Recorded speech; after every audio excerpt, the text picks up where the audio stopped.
নমস্কাৰ নমস্কাৰ নমস্কাৰ মই দিলদাৰ হুছেইন নমস্কাৰ আপোনালোকে চাই আছে টাইম 20 এনি গহীন গহীন খোজেৰে ওৰাং ৰাষ্ট্ৰীয়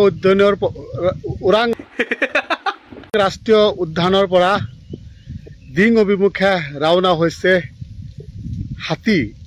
আপুনি দেখোন প্ৰমাণ কৰি দিছে যে সঁচাকে হাতী আনি আছে। ঠিক আছে, মই মানি লৈছোঁ। ওৰাং ৰাষ্ট্ৰীয় উদ্যানৰ পৰা আনি আছে, ইমান সৰু সৰু হাতীৰ পোৱালি আনিছে। এইবিলাক যে আপুনি মোক ধৰিব, আপোনাৰ অৱস্থা বেয়া হ'ব। আপোনাৰ বেয়া দিন আহি গ'ল।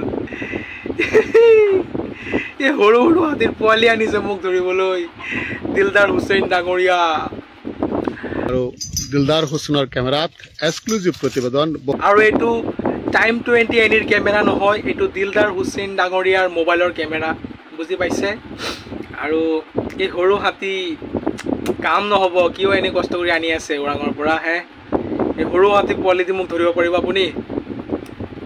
আপুনি ৰাতিপুৱাৰ পৰা দেখি আছোঁ আজি ইমান কষ্ট কৰি আছে, হাতীৰ পুকুৰৰ পিছফালে দৌৰি আছে, ভিডিঅ' বনাই আছে। ঘৰত যাওক, ঘৰত গৈ শুই টোপনি মাৰক, ঠিক আছে? হাতীৰ পিছফালে আৰু দৌৰিব নালাগে। মোক এই সৰু সৰু পোৱালি, হাতীৰ পোৱালি দি মোক ধৰিব নোৱাৰে, বুজি পাইছেনে দিলদাৰ দা? নে আৰু বুজাব লাগিব?